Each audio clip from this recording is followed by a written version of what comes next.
croyez de tout cœur en Jésus, qui vint du ciel comme votre Sauveur. Jean 6, versets 41 à 51. Les Juifs murmuraient à son sujet parce qu'il avait dit « Je suis le pain qui est descendu du ciel ».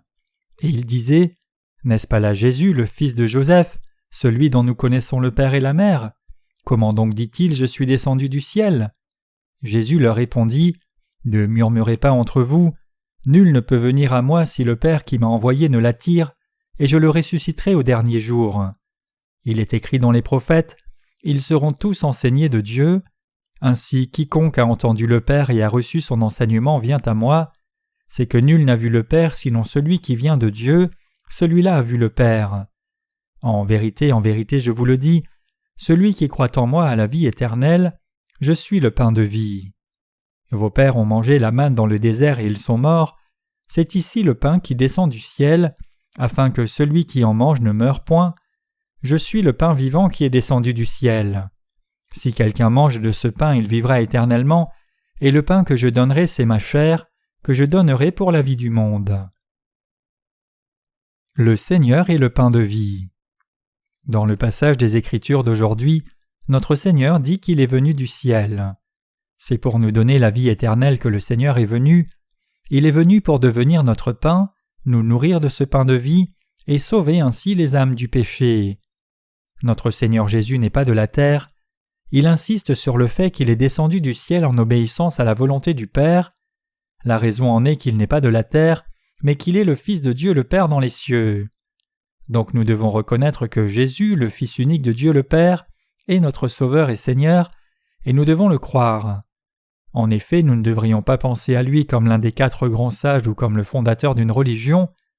Notre Seigneur dit qu'il est le pain venu du ciel. On ne peut suffisamment insister sur l'importance de sa venue, selon la volonté du Père pour nous sauver de tous nos péchés. Il y a 2 types de foi parmi les chrétiens d'aujourd'hui. Certains croient à tort dans la doctrine humaine des prières de repentance, alors que ceux qui ont la vraie foi croient dans l'évangile de l'eau et de l'esprit, proclamant que Jésus est venu du ciel et nous a sauvés des péchés du monde. Tout chrétien adhère à l'une ou l'autre de ces foi. Les anciens croyants ont fabriqué la doctrine du salut et y croient, mais ils ne peuvent pas expier les péchés de leur cœur même s'ils croient en Jésus avec ardeur, et ils seront jetés en enfer à la fin. Nous ne devrions jamais suivre leur voie. Notre Seigneur dit clairement « Je suis le pain vivant descendu du ciel » Jean 6, verset 51. Le Fils de l'homme est le pain descendu du ciel. Même si notre Seigneur est né sur la terre par le corps d'une femme, il est le Sauveur descendu du ciel. Il est Dieu lui-même, qui pour devenir notre Sauveur est venu sur terre dans la chair d'un homme.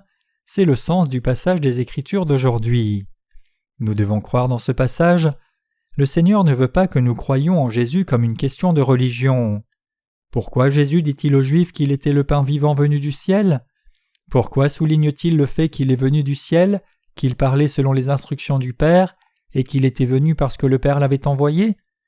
Pour qu'il soit clair pour vous et moi que Jésus est le Dieu du salut, qui est venu du ciel, et pour que nous croyions. C'est une vérité indispensable sur laquelle on ne peut trop insister. Jésus en qui nous croyons n'est pas juste un peu meilleur que nous qui sommes humains, mais il est le Dieu créateur lui-même qui est bien plus exalté que nous. Il est celui qui créa l'univers et tout ce qu'il contient, et il est celui qui vint sur terre comme notre Sauveur. En d'autres termes, quand nous sommes tombés dans le péché à cause de la tentation de Satan et avons souffert, quand nous étions punis pour l'enfer éternel et sous la malédiction, le Seigneur est venu sur la terre en laissant son trône de gloire dans le ciel et nous a sauvés des péchés du monde. Jésus est celui qui est vraiment venu du ciel et il est notre Sauveur. Nous sommes sauvés des péchés quand nous croyons dans ce que Jésus venu du ciel a fait pour nous sur terre. Il est absolument indispensable d'avoir ce genre de foi. Notre Seigneur dit en Jean 6, versets 43 à 44, « Ne murmurez pas entre vous, nul ne peut venir à moi si le Père qui m'a envoyé ne l'attire, et je le ressusciterai au dernier jour. » Évidemment, nous ne trouvons grâce que si Dieu le Père nous conduit à Jésus. Si Dieu ne nous conduit pas au salut en connaissant et croyant dans l'évangile de l'eau et de l'esprit, personne ne peut croire en Jésus comme le Sauveur.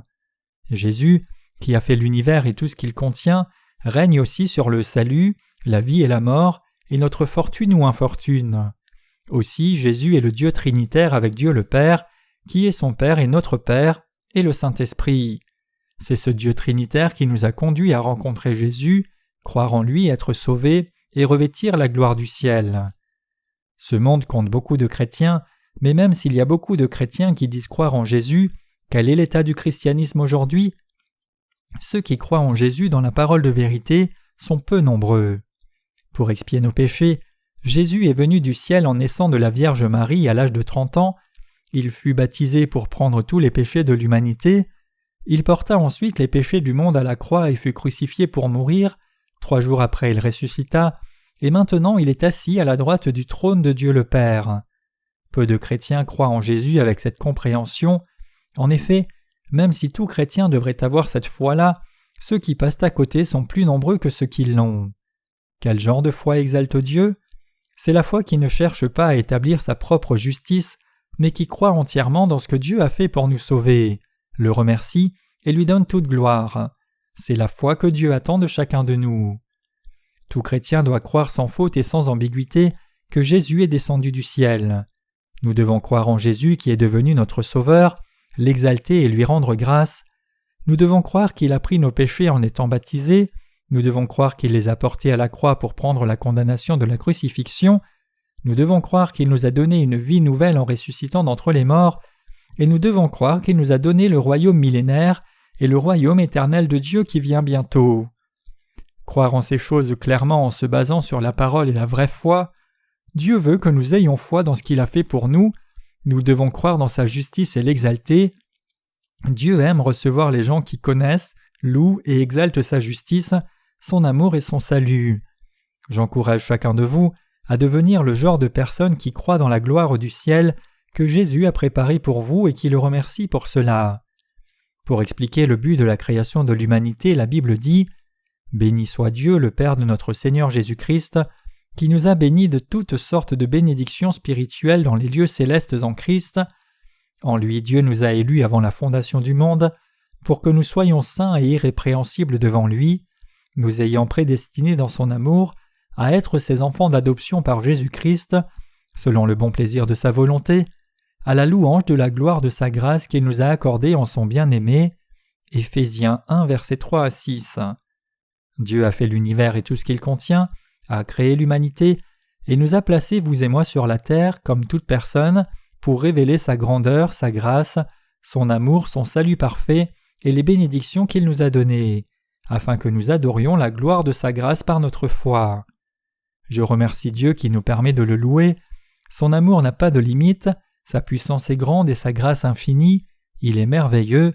Notre Seigneur dit que c'est parce qu'il voulait être loué, remercié et prié qu'il nous a fait vivre sur la terre, puis naître de nouveau par l'évangile de l'eau et de l'esprit. Nous devons avoir foi dans l'évangile de l'eau et de l'esprit.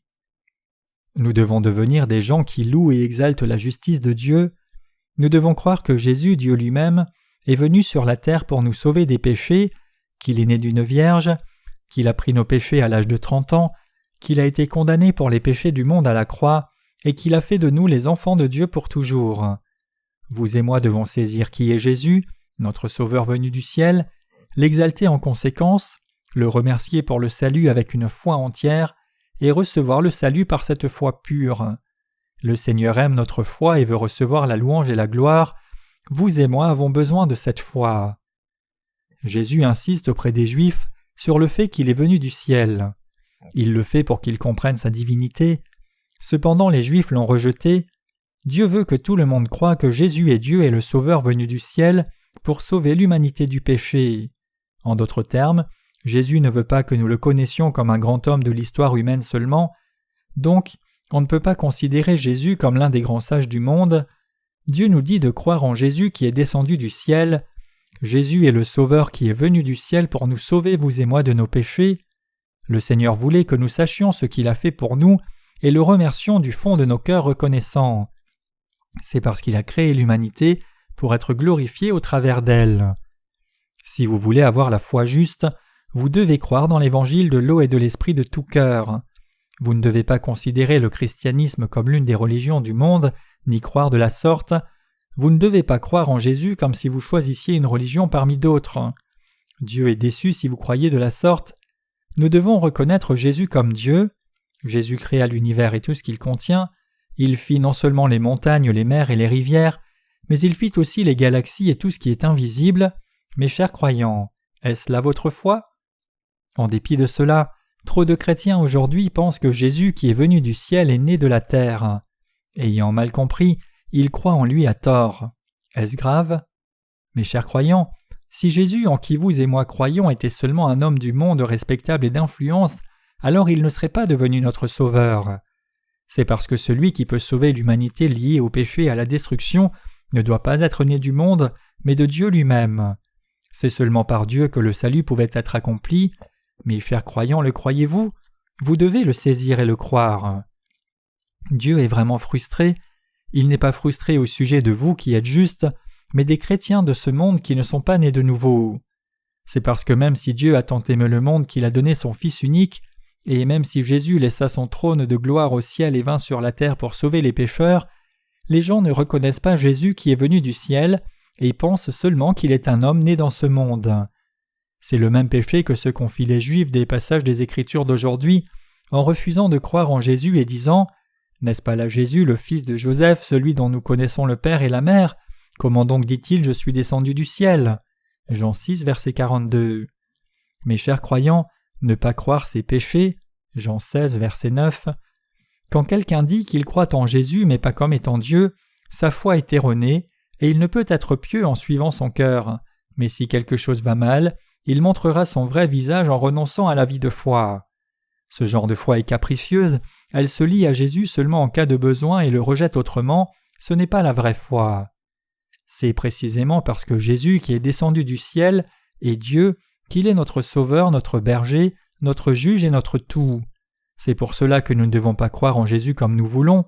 Il est le Créateur qui nous a fait et notre Sauveur. Comment pouvons-nous croire arbitrairement quand notre vie éternelle et les bénédictions du ciel dépendent de lui? Dans l'ancien Empire romain, les empereurs étaient considérés comme des dieux. Dans la Chine ancienne, la dynastie Zhou appelait ses rois les fils du ciel, qui est une autre manière de les appeler fils de Dieu.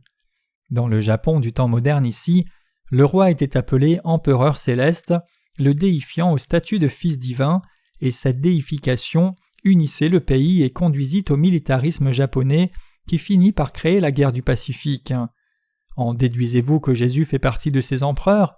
Non, Jésus est le vrai Dieu qui a créé l'univers et tout ce qu'il contient, que vous et moi le croyions ou non.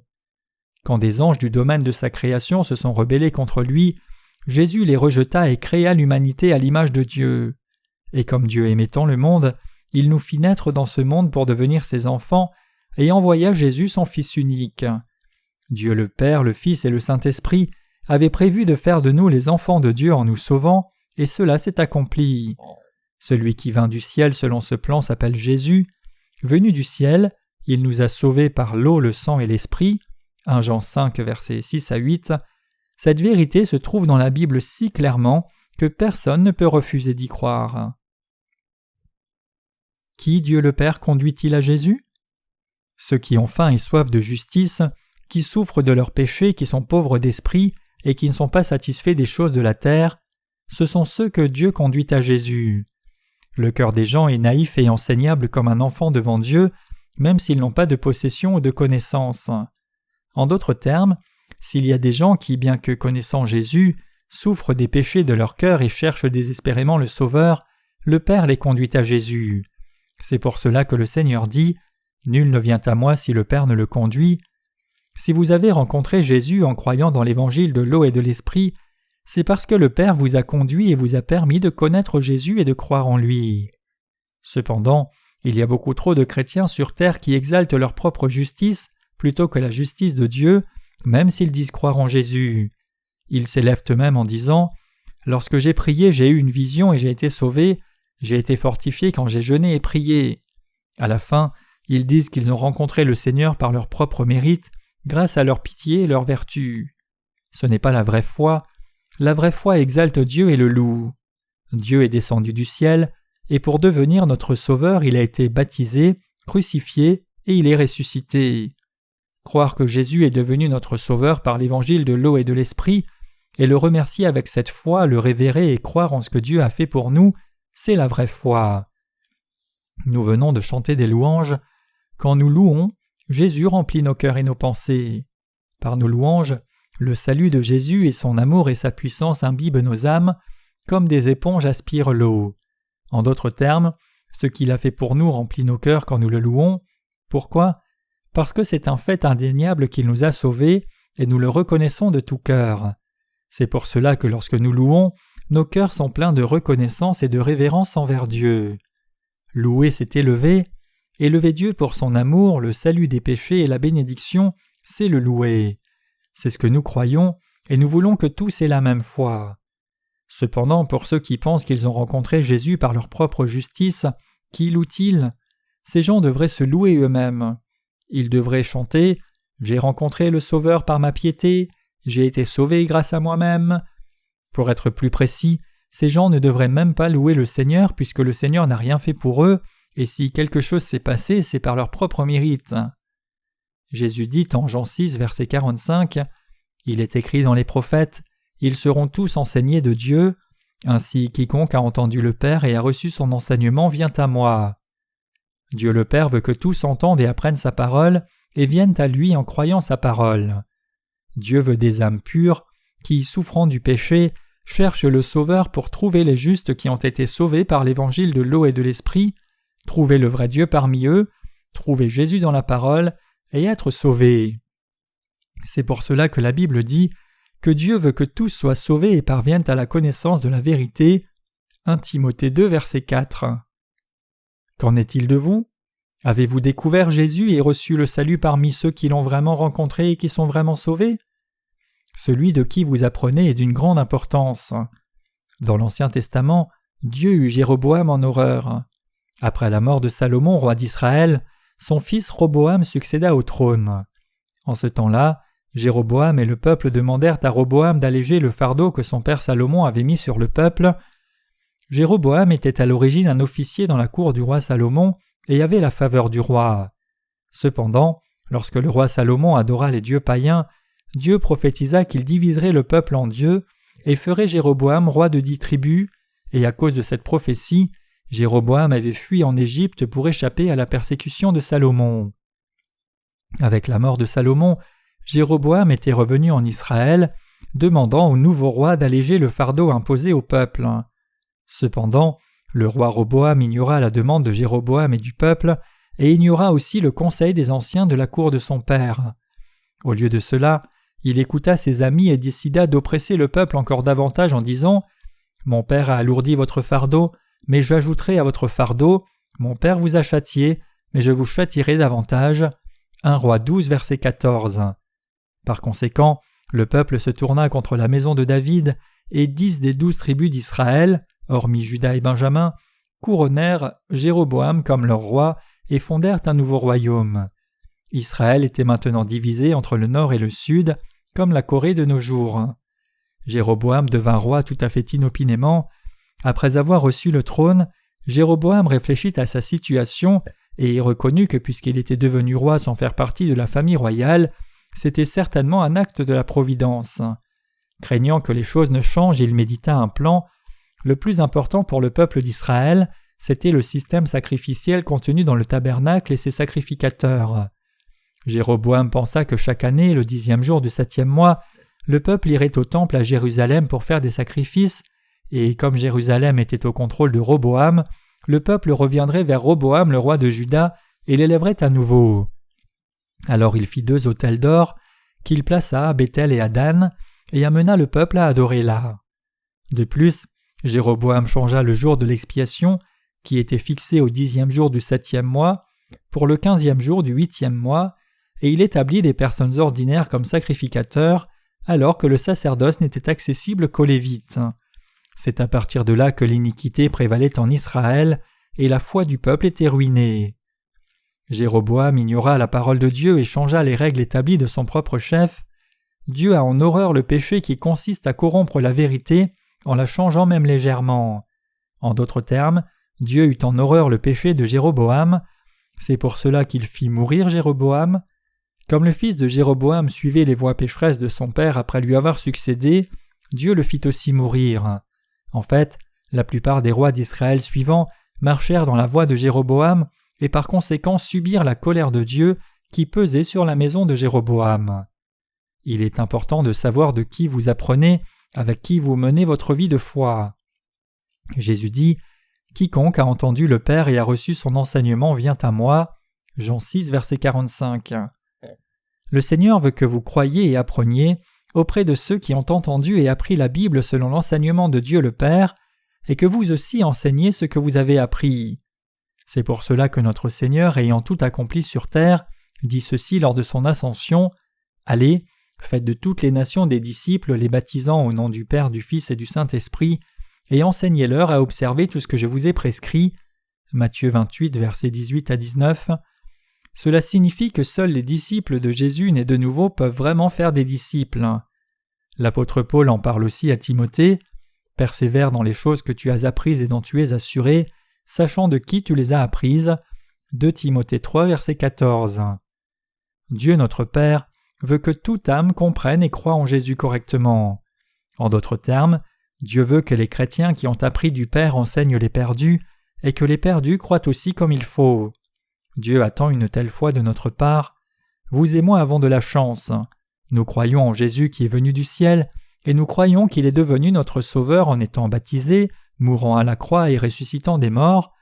Comme nous avons été sauvés par cette foi et comme nous prêchons maintenant la vérité du salut, Dieu prend plaisir en nous. Nous prêchons l'Évangile dans le monde entier. Dieu nous aide à proclamer son Évangile de par le monde. En permettant que la Coupe du monde de la FIFA 2002 ait lieu en Corée, Dieu a fait connaître mon pays dans le monde entier. Quand l'équipe coréenne est arrivée en demi-finale contre toute attente, mon pays a fait une grande impression dans la pensée des gens de par le monde. Nous prêchons l'Évangile de l'eau et de l'Esprit dans le monde entier, et Dieu a renforcé et forgé un environnement idéal pour nous, pour que personne ne nous ignore. Je crois que Dieu a fait ces choses parce qu'il prend plaisir à notre foi et notre prédication de l'Évangile de l'eau et de l'Esprit, et pour nous permettre de répandre cet évangile de vérité encore davantage et plus loin dans le monde entier, je suis reconnaissant pour cela. Récemment, nous avons imprimé des autocollants et des cartes de notre mission en plusieurs langues pour présenter notre site internet dans le monde entier. Nos partenaires dans chaque pays distribuent ces cartes et autocollants avec leur peuple. Ainsi, les âmes qui cherchent la vérité visiteront notre site et trouveront la voie de la vie. Bien que beaucoup de gens aient déjà visité notre site, leur nombre augmentera exponentiellement dans les jours à venir. Avant de terminer, permettez-moi de partager encore un verset avec vous dans Jean 6, verset 46. « C'est que nul n'a vu le Père, sinon celui qui vient de Dieu, celui-là a vu le Père. » Jésus dit ici que seul celui qui est de Dieu a vu le Père. Personne n'a jamais vu Dieu physiquement, seul Jésus a vu le Père. Cependant, il dit aussi « Celui qui m'a vu a vu le Père. » Jean 14, verset 9. Nous qui sommes nés de nouveau avons vu Jésus, et nous avons donc aussi vu le Père. Effectivement, parmi tous les chrétiens, seuls ceux qui croient dans l'évangile de l'eau et de l'esprit ont vu le Père, et eux seuls peuvent partager son amour et son salut. Aujourd'hui, il y a tant de gens qui professent croire en Jésus, mais beaucoup des chrétiens d'aujourd'hui soulignent leur propre justice, et d'autres sont fiers de leur propre dénomination. De plus, ils ne font pas mention de l'évangile de vérité, de ce que Jésus est venu par l'évangile de l'eau et de l'esprit et a sauvé les hommes de tous les péchés. Beaucoup de pasteurs prêchent la parole de Dieu comme un petit message, et leurs sermons poussent surtout l'assemblée à faire davantage de dons. Ils prennent quelqu'un qui est supposément fidèle à l'Église et au pasteur par sa propre piété et justice, et le font témoigner de son zèle pour que l'assemblée serve l'Église comme lui. Ce genre de foi est une foi erronée. La vraie foi consiste à croire dans ce que Dieu a fait pour nous, non à montrer le dévouement de quelqu'un ou sa justice. Il y a aussi quelques chrétiens qui disent aveuglément ne pas avoir de péché, bien qu'il n'ait pas de fondement clair de la parole, mais la foi de ces gens est une foi arbitraire et ils se trompent eux-mêmes. 1 Jean 1, verset 8. Quel genre de foi devrions-nous avoir, vous et moi ? Celui qui est venu du ciel nous a sauvés par l'évangile de l'eau et de l'esprit. Il a accompli ses promesses de salut parfaitement comme il l'avait prophétisé. Nous qui sommes nés de nouveau, croyons dans toute la parole de promesse et dans un prochain monde de gloire à venir que Dieu a promis.